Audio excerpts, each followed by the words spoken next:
တထောင်955ခုနှစ်ရှမ်းပြည်တောင်ပိုင်းရဲ့မြို့နင်းတွေဝီနီးတဲ့နေ့တစ်နေ့မှာကျွန်တော်ကမန္တလေးကတောင်ကြီးညောင်ရွေကနေစစ်ဆိုင်မြို့နဲ့အလန်းဝေးတဲ့ရွာလေးကိုစပြီးခြေချလိုက်ပါတယ်ကျွန်တော်ဟာမြို့ပြရဲ့တွေစီကနေခဏအနားယူဝတ္ထုအသစ်တစ်ခုရေးဖို့ဒီအေးချမ်းတဲ့ရွာလေးကိုရွေးချယ်ခဲ့တဲ့စာရေးဆရာတယောက်ပါ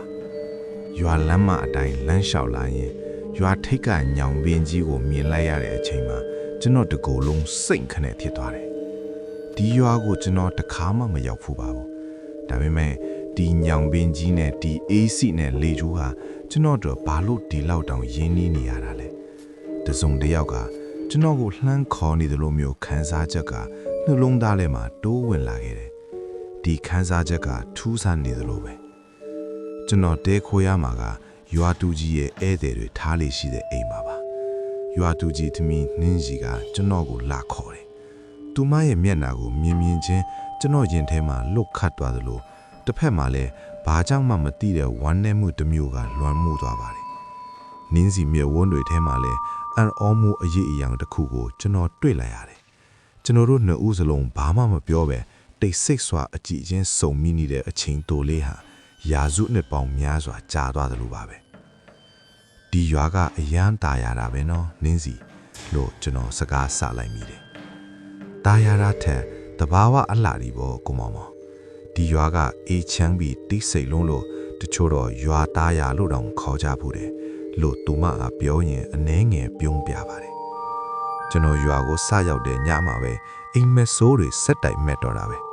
အိမ်မက်ထဲမှာကျွန်တော်ဟာအမိမတိအမျိုးသမီးတယောက်နဲ့အတူပြေးလွှာနေရတယ်သူမကငိုကြွေးပြီးကျွန်တော်ကိုမောင်ပြေးမောင်ကိုနောင်ဘဝထိစောင့်နေမယ်ဆိုတဲ့အတန်ကကျွန်တော်နားထဲမှာပဲ့တင်ထပ်နေခဲ့တယ်အိမ်မက်ထဲကနားကျင်မှုတွေကလက်နိုးလာသည့်အတိုင်းတကယ်ဖြစ်ခဲ့သလိုခံစားလိုက်ရတယ်ဒီလိုနဲ့ရွာကိုရောက်ခဲ့ဒီမှာတပတ်ကျော်နေကျွန်တော်ရွာထဲဝင်ဆက်ကလေးကဖြစ်ပျက်စမြကိုကျွန်တော်ရေးမှတ်နေကြစာအုပ်လေးထဲမှာရေးမှတ်ထားလိုက်ပါလေဒီအဖြစ်ပျက်တွေဟာကျွန်တော်ရဲ့ဝတ္ထုအတွက်ကုန်ကျန်းတယ်လားဒါမှမဟုတ်တခြားလူရှက်ချက်တွေများရှိနေမလားဆိုပြီးအတွေးများနေခဲ့တယ်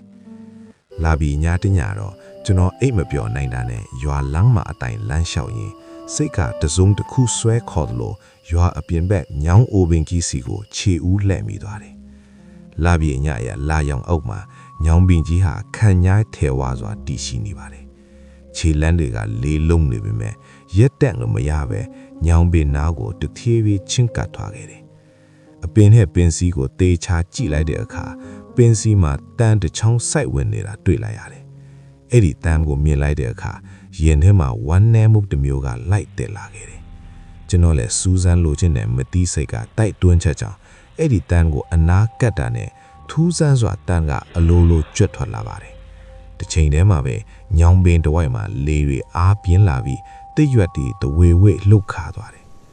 အမှန်တော့အဲ့ဒီအရာကတစုံတစ်ယောက်ရဲ့ဝိညာဉ်ကိုခြုံနှောင်ထားတဲ့တတိုင်မှမတိခဲ့ရရုံအမှန်ပါအောက်လန်းနီးနဲ့စီရင်ပြီးဝိညာဉ်ကိုဒီအပင်မှာခြုံနှောင်ထားခဲ့တာပါရုတ်တရက်ညောင်ပင်တစ်ဝိုက်မှာနင်းနီကြပြီးအဖြူရောင်ဝတ်စုံတဲ့အမျိုးသမီးကဝိုးအတော်ပေါ်လာတယ်သူမရဲ့ပုံပန်းတဲ့ဟာအသက်25နှစ်အရွယ်ခန့်ရှိပြီးရှေးမြန်မာဝတ်စုံကိုဝတ်ဆင်ထားကချောမောလာပါလွန်ပါတယ်သူမရဲ့မျက်ဝန်းတွေထဲမှာဝမ်းနေခြင်းလွမ်းဆွခြင်းနဲ့ပျော်ရွှင်ခြင်းတွေရောနှွေးနေတာကိုတွေ့လိုက်ရတယ်သူမရဲ့မျက်ဝန်းတွေဟာကျွန်တော်ကိုစူးစိုက်ကြည့်နေပြီးမျက်ရည်တွေစီးကျနေခဲ့တယ်မောင်တကယ်ပြန်လာလဲနော်သူမရဲ့အတန်းကလေထဲမှာပဲ့တင်ထပ်သွားတယ်မင်းကလေးကဘာတူလဲကျွန်တော်အံ့ဩတစွာမေးလိုက်မိတယ်သူမတစုံတစ်ခုမပြောနိုင်ခင်မှာပဲလေထဲမှာပျော်ဝင်ပျောက်ခွဲသွားတယ်ကျွန်တော်ဘယ်ရေကြောက်မှမသိအလိုလိုဝမ်းနေသွားပြီးငိုချလိုက်မိပါတယ်